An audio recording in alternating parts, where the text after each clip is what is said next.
जन्म दिया है, इसमें भक्त को भी जन्म दिया है और राक्षस को भी जन्म दिया है। तो भगवान भक्त को बचाने आते हैं, संत को बचाने आते हैं और राक्षसों को मारने आते हैं। तो ये क्या भगवान गलत करते हैं ना? राक्षस और संत, दुष्ट और संत, ये दोनों भगवान के ही तो हैं। तो एक को बचाना और एक को मारना, ये कहां का न्याय है? तो महाराज श्री सुखदेव जी ने कहा है कि भगवान किसी को मारता ही नहीं है। भगवान ने किसी को नहीं मारा।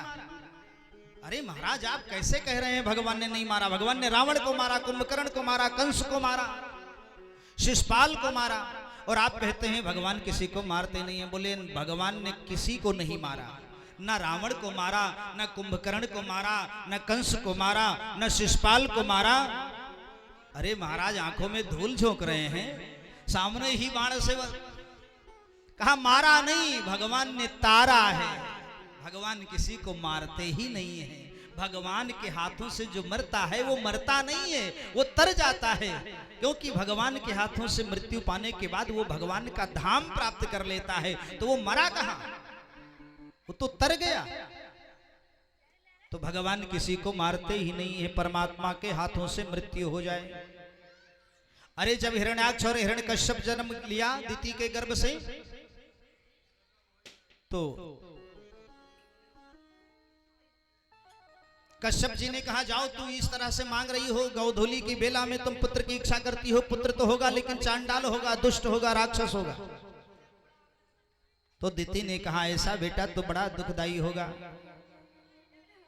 राक्षस होगा तो मुझे बड़ा कष्ट होगा। लेकिन तब कश्यप जी ने कहा नहीं नहीं, राक्षस होगा लेकिन छोटा मोटा राक्षस नहीं होगा, बहुत बड़ा राक्षस होगा, और तेरे बेटे को मारने के लिए भगवान को आना पड़ेगा। तब दिति प्रसन्न हो गई। भले ही मेरा बेटा राक्षस हो, लेकिन मेरे बेटे को मारने के लिए जब साक्षात परमात्मा आएंगे और परमात्मा के हाथों से मेरे बेटे मरेंगे तो मेरे बेटे का उद्धार हो जाएगा, फिर जन्म का चक्कर छूट जाएगा। प्रसन्न हो गई। अच्छा, भक्ति कितने प्रकार की होती है? कैसे भजते हैं लोग भगवान को? किसी की कोई कामना हो तो भगवान को भजते हैं कि भगवान मेरा ये काम पूरा कर दो। और किसी के अंदर स्नेह होता है भगवान के प्रति, तो वो स्नेह से भगवान को भजता है। और किसी को भय होता है, डर के मारे भगवान को भजता है। भैया फलाने भगवान का नाम ले रहे थे, उनका काम बन गया, कहीं ऐसा ना हो मेरा बिगड़ जाए, इसलिए डर के मारे भगवान का नाम लेते हैं। कामात् द्वेषात् भयात् स्नेहात् यथा भक्तेश्वरे मना। काम से, द्वेष से, भय से और स्नेह से भगवान का भजन किया जाता है। तो कहा चलो कामना के लिए मेरा यह काम पूरा हो जाए, भगवान को भजें।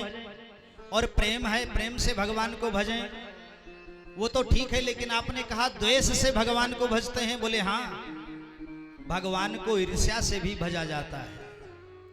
बोले ईर्ष्या से कैसे भजते हैं? बोले भगवान को दुश्मन बना लो और दुश्मन बना करके भगवान का भजन करो। तो बोले दुश्मन बनाने के बाद भी भजन होता है? बोले हाँ, भजन का मतलब है भगवान को याद करना, रात दिन याद करना। और कोई कोई अपने इष्ट मित्र को, अपने हित को, सके संबंधी को कभी कभी भूल जाते हैं, लेकिन कोई संसार में ऐसा नहीं है जो जीवन में कभी अपने दुश्मन को भूला।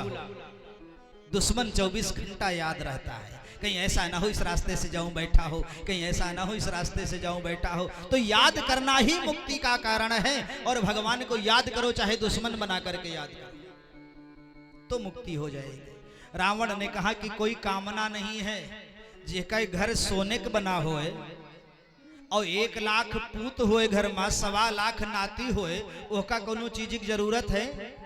किसी चीज की आवश्यकता नहीं। और घर सोने का बना है, और घर में नौकर चाकर कौन है? देवता लोग आकर के झाड़ू लगाते हैं, पवन देव आकर के झाड़ू लगाते हैं, वरुण देव आकर के घर में पानी भरते हैं। बताओ, उसको भगवान का भजन करने की क्या जरूरत है? घर बना है सोने का और परिवार इतना ज्यादा है और देवता लोग आकर के नौकरी करते हैं, तो फिर भगवान को भजन करने का क्या जरूरत? लेकिन उसने कहा भगवान से मुक्ति पाना है, और मुक्ति पाने के लिए भजन करना पड़ेगा। तो भजन तो कर नहीं सकता कि बैठ करके माला जपूं, क्योंकि भजन हो ही नहीं तामस देहा, हम तामसी प्रवृत्ति के हैं, भजन कर नहीं पाएंगे। और मुक्ति पाना है तो कैसे पाए? ऐसा करो, भगवान से दुश्मनी कर लो। बस भगवान से दुश्मनी कर लिया और जानबूझ करके सीता का हरण किया और फिर राम के द्वारा उसकी मुक्ति हो गई। और यही बात कुंभकर्ण ने किया, यही चीज कंस ने किया, भगवान से द्रोह कर लिया, दुश्मनी कर ली। तो कामना से भजन, द्वेष से